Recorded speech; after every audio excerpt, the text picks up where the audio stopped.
We're approaching my favorite time of the year. It's the week between graduation and Memorial Day weekend, when the soporific graduation speeches have ended, the weather is typically gorgeous, and the Georgetown campus is Thoreau-like quiet. I'm like a child on Christmas morning that week. If you're one of the millions of students graduating from college, however, graduation is the beginning of your new life. So congratulations, and please consider the following post-graduation tips. Tip number 1, if you don't have a job or a thoughtful plan to continue your education, then you don't need to find yourself. You need to find a job. Recent research shows the longer you're unemployed, the more difficult it is to find a job. This doesn't mean you should accept the first job offer you receive, but it does mean that time isn't on your side. Unless you've got other offers, think very carefully about turning down a job just because it's not your dream job. Tip number 2.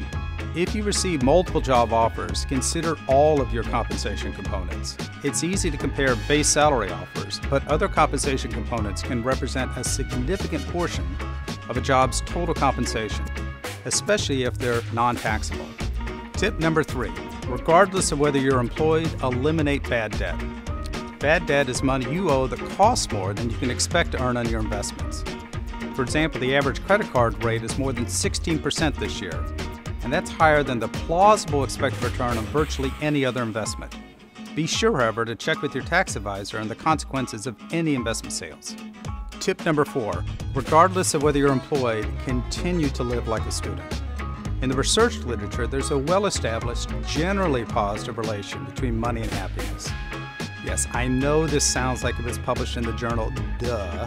More recent and less intuitively obvious research, however, shows a positive relation between deferred compensation and happiness.